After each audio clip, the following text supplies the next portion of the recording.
I'm going to do another recording here just to kind of walk through the whole process, to just kickstart things. Let's say you've done part one and maybe you watched my last video. I think they might have been turned around, but this is the process. You're going to walk into this project, and here's what you're going to do.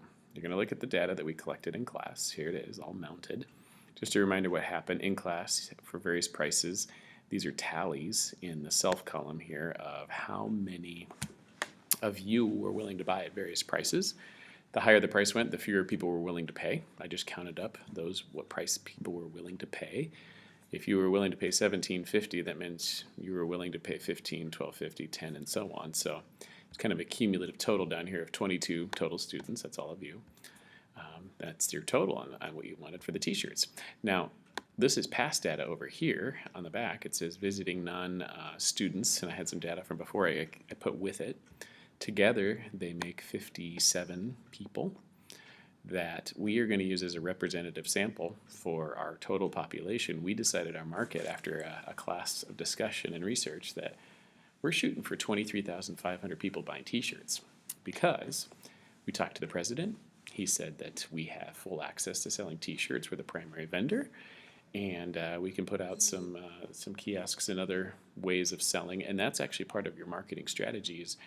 You guys need to recap what we talked about in class and any other great ideas you have for assuring that we are selling those 23,500 t-shirts, because we're going to order those, we're going to buy them from our supplier, and then we got to turn around and make sure we sell them, and in turn not just cover our costs, but we're going to make a profit too.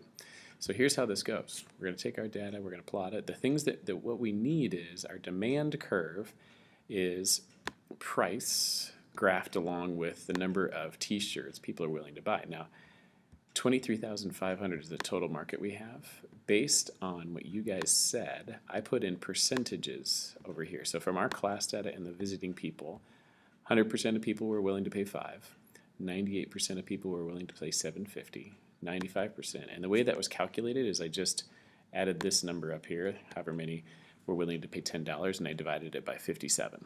There you go, 95%. 35 and 11, add them together, you get 46, divide that by 57, you get 81%.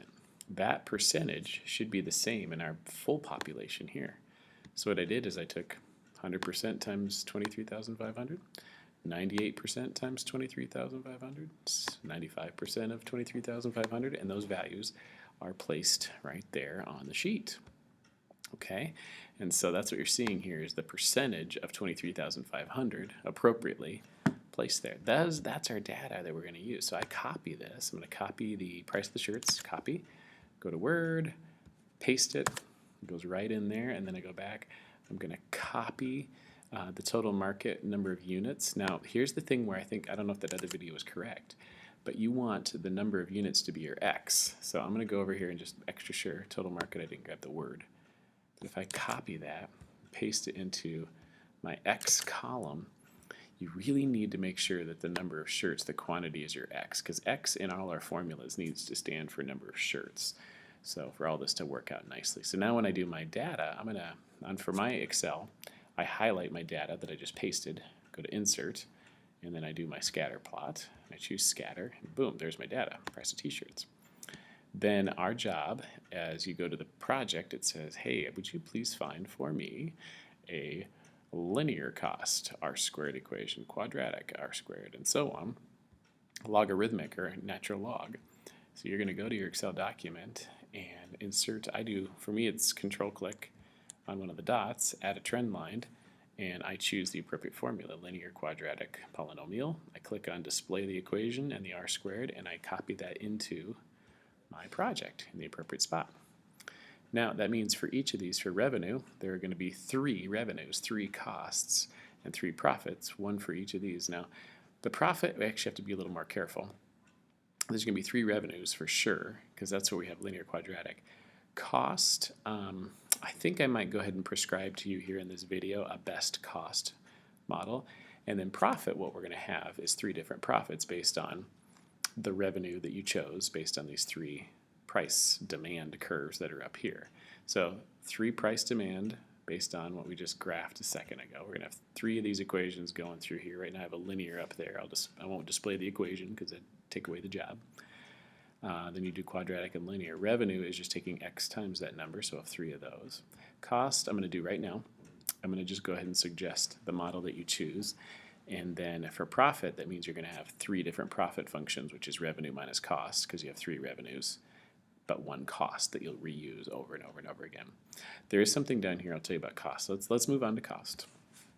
So the cost part I'm going to do in the same spreadsheet. You go to the cost data I emailed you today, and you're going to copy it.